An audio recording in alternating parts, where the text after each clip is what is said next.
আগে অগ্নিগর্ভ নন্দীগ্রাম বিজেপি নেত্রী খুনে উত্তাল হয়ে পড়েছে ভোটের আগে। দেখুন, আমরা সন্দেশখালি নিয়ে শুভেন্দু অধিকারীর যে নোংরা খেলা দেখেছি, তাতে এখন আমরা যেটা দেখছি তার পেছনে বিজেপির কি ষড়যন্ত্র আছে সে সম্বন্ধে সমস্ত মানুষই কিন্তু সন্দিহান। এরা সন্দেশখালির যে ঘটনা সেটাকে চাপা দেওয়ার জন্য যে কোনো ধরনের নোংরা ঘটনা, আমি নন্দীগ্রাম বলে বলছি না, সারা পশ্চিমবঙ্গে যে কোনো জায়গায় ঘটাতে পারে।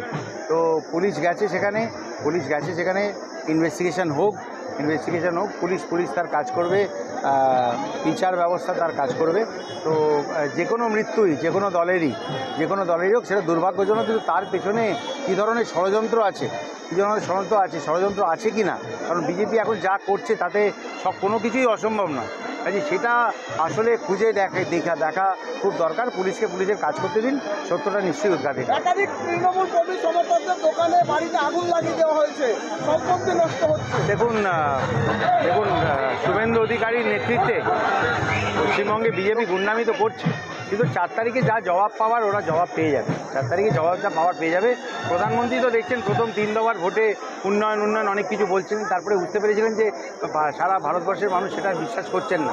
উন্নয়ন এসব আর বিশ্বাস করছে না। 10 বছর অনেক সময় পেয়েছিলেন, এখন আরও 5 বছর চাইছেন।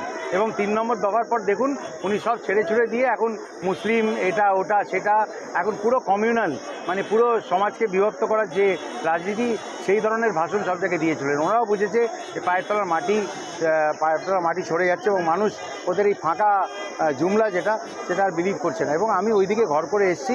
আমি বলছি আপনাদের পশ্চিমবঙ্গে ওরা যা স্বপ্ন দেখছে দেখুক, কিন্তু সিএবির আন্ডার-17 টিমের যে সবচেয়ে কনিষ্ঠ প্লেয়ার, তার যা বয়স তার থেকেও কম আসন হবে বিজেপির। আর আমি কিছু বলছি।